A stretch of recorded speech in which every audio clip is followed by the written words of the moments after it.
Now question number 2 जो है वो हमें क्या कहता है कि if two equal chords of a circle intersect within the circle, मतलब आपके पास दो इक्वल कॉर्ड हैं जो कि सर्कल के अंदर इंटरसेक्ट कर रहे हैं। तो ये आपके पास एक कॉर्ड है ए बी एंड दूसरा कॉर्ड कौन सा हो गया आपके पास सी डी। तो हमने यहाँ पे गिवन में भी लिख दिया कि दोनों कॉर्ड्स इक्वल हैं, क्वेश्चन ने हमें गिवन दिया है।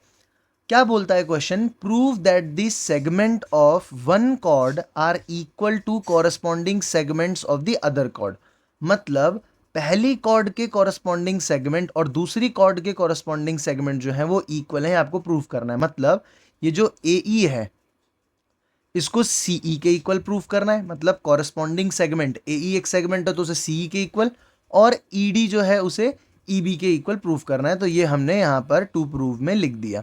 अब इसे प्रूफ करने के लिए हम करेंगे क्या, तो सबसे पहले क्योंकि यहाँ पर पूरी लाइंस को प्रूफ करने के लिए हमारे पास डिटेल नहीं है तो हम इनको हिस्सों में प्रूफ करेंगे। अब हिस्सों में कैसे प्रूफ करेंगे, सबसे पहले मैं करूँगा यहाँ पर एक कंस्ट्रक्शन। तो यहाँ पे मैं लिख लेता हूँ कंस्ट्रक्शन।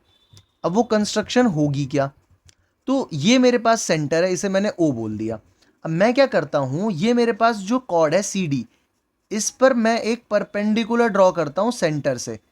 तो ये मैंने एक परपेंडिकुलर ड्रॉ कर लिया सेंटर से, ठीक है। इसी तरीके से जो ए बी है इस पे भी मैंने एक लेट से परपेंडिकुलर ड्रॉ कर लिया यहाँ पर, ठीक है, ये हो गया। और यहाँ पे मैं एक बस जोड़ देता हूँ, इन्हें सेंटर से जोड़ देता हूँ। तो यहाँ पर इसको मैंने नाम दे दिया, लेट से A B C D E हो चुका है, मैंने इसे बोल दिया एफ और इसको बोल दिया जी। तो ये बात हम कंस्ट्रक्शन में लिख लेते हैं।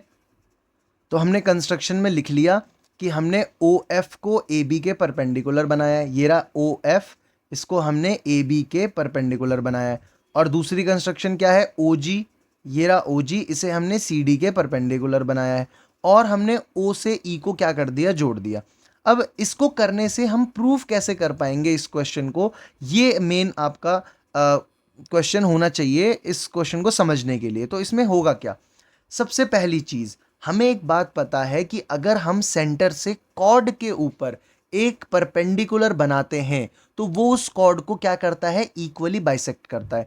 तो सबसे पहली चीज क्या मैं ये लिख सकता हूं, ए एफ जो है मेरा वो इक्वल होगा हाफ टाइम्स ए बी के, और इसी तरीके से सी जी जो होगा वो इक्वल होगा हाफ टाइम्स सी डी के, ठीक है। और इसके रीजन में क्या आ जाएगा आपके पास, रीजन क्या है आपके पास, वो थ्योरम आपको याद है ना जो हमने पिछले क्वेश्चन में भी यूज करी थी कि perpendicular drawn from the centre to the chord, वो जो होती है वो कॉर्ड को क्या कर देती है, बाइसेक्ट कर देती है। तो ये वाली थ्योरम हम यहाँ पर क्या कर देंगे, लिख देंगे। तो हमने ये थ्योरम लिख दी कि perpendicular drawn from the centre to the chord bisects the chord. अब अगर ऐसा है तो क्या मैं ये लिख सकता हूं कि ए एफ जो है वो इक्वल होगा सी जी के, क्योंकि मुझे ये बात पहले से पता है कि ए बी इक्वल था किसके, सी डी के। तो यहाँ पर जब A F half A B के इक्वल है और C G half C D के इक्वल है और ए बी और सी डी आपस में इक्वल थे पहले से, तो यहाँ से क्या कंक्लूजन निकाल सकते हैं कि ए एफ और सी जी भी आपस में क्या रहे होंगे, इक्वल। तो ये वाला पार्ट हमने क्या कर दिया, प्रूफ कर दिया। अब दूसरा हिस्सा, क्योंकि अभी हमने सिर्फ ए एफ और सी जी को प्रूफ करा है, अभी एफ ई और ई जी वाला पार्ट जो है वो बच गया। तो इसको कैसे प्रूफ करेंगे, तो अब आप देखें जो हमने बीच में सेंटर में यहाँ पर एक ट्राइंगल सा बनाया है, अगर मैं उसे कॉन्ग्रुएंट प्रूफ कर दूं तो क्या एफ ई और ई जी जो है वो सी पी सी टी से प्रूफ नहीं हो जाएंगे। तो हम वही करने वाले हैं। तो इसे कैसे करेंगे, सबसे पहले हम लिखेंगे ट्राइंगल्स के नाम।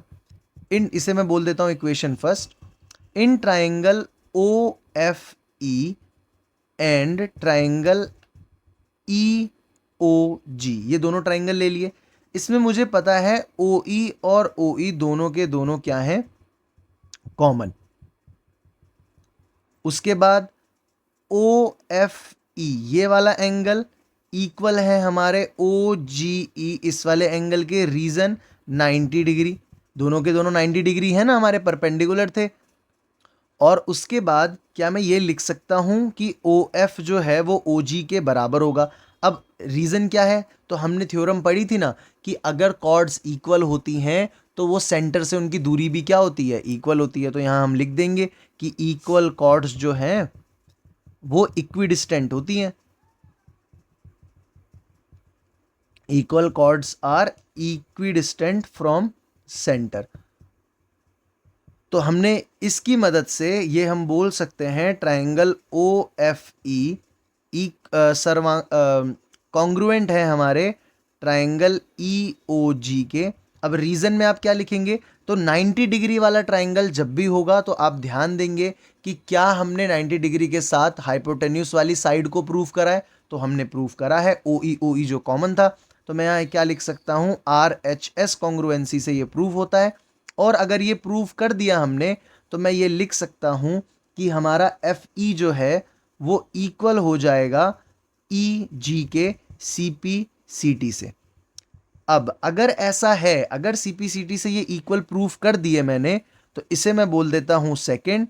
तो क्या फ्रॉम फर्स्ट एंड सेकंड, इन दोनों की मदद से, जहां मैंने पहले ये प्रूफ करा था कि ए एफ सी जी के इक्वल है और अभी अभी मैंने ये प्रूफ करा है कि एफ ई ई जी के इक्वल है, तो आप देख सकते हैं ए एफ, ये रहा आपके पास फिगर में देखें ए एफ और एफ ई। तो जैसे ही मैं ए एफ और एफ ई को जोड़ूंगा तो क्या मेरे पास ए ई, ये पूरी की पूरी लाइन जुड़ने के बाद ए ई आ जाएगी, है ना। इन दोनों को जोड़ने के बाद ए ई आ जाएगा। और सी जी और ई जी, इन दोनों को जोड़ने के बाद सी जी ये रहा और ई जी, इन दोनों को जोड़ने के बाद क्या मेरे पास पूरी की पूरी लाइन जो है वो सी ई, ये नहीं आ जाएगी। तो क्या फर्स्ट चीज़ मुझे यही प्रूफ करनी थी। तो फ्रॉम फर्स्ट एंड सेकेंड हमने पहला वाला जो पार्ट था वो प्रूफ कर दिया, ठीक है। अब बाकी बचे हुए पार्ट को, जो सेकेंड पार्ट हमें एक छोटा सा गिवन था, उसे कैसे प्रूफ करेंगे। तो उसको प्रूफ करना बहुत इजी है। आप इस बात पे ध्यान दें सबसे पहले कि हमें क्वेश्चन ने एक बात गिवन दी थी, मैं यहाँ लिख देता हूँ सेकेंड पार्ट, कि ए बी जो है वो इक्वल है सी डी के। ये बात हमें क्वेश्चन ने गिवन दी थी, ठीक है। ये आपके पास पता था ना कि ए बी सी डी के इक्वल है। और अभी अभी मैंने प्रूफ करा है कि ए ई सी ई के इक्वल है। तो अगर मैं ए बी में से ए ई माइनस कर दूं और सी डी में से सी ई माइनस कर दूं तो मेरे पास क्या बचेगा। आप खुद देखें इस फिगर में, ये पूरा ए बी है, इसमें से ए ई माइनस कर दूं तो क्या मेरे पास बी ई बचेगा। और पूरे सी डी में से सी ई माइनस कर दूं तो मेरे पास ई डी बच जाएगा। यहां पे मैं थोड़ी सी फिगर साफ कर देता हूं आपके लिए।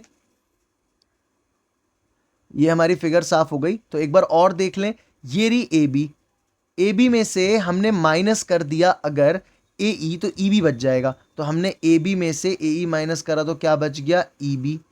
और पूरे के पूरे सी डी में से, जो आपका यहां से लेकर यहां तक सी डी है, इसमें से ये सी ई माइनस कर दिया हमने, ये वाला पोर्शन, तो ई डी बच जाएगा। तो यहां पर क्या बच गया, ई डी। क्या सेकेंड पार्ट यही प्रूफ करना था हमें। देखें हमारे पास प्रूफ में यही तो दोनों चीजें प्रूफ करनी थी। तो यहां पर जाकर हमारा क्वेश्चन हो जाता है सॉल्व। क्वेश्चन थोड़ा सा एक अलग टाइप का क्वेश्चन था, जहां पर आपको हिस्सों में क्वेश्चन को सॉल्व करना पड़ा। बाकी क्वेश्चन बहुत इजी है, नॉर्मल थ्योरम्स पर बेस्ड था। तो यहां पर जाकर आपका सेकंड क्वेश्चन भी हो जाता है सॉल्व। आई होप आपको समझ में आया होगा। Now let's move on to question number third.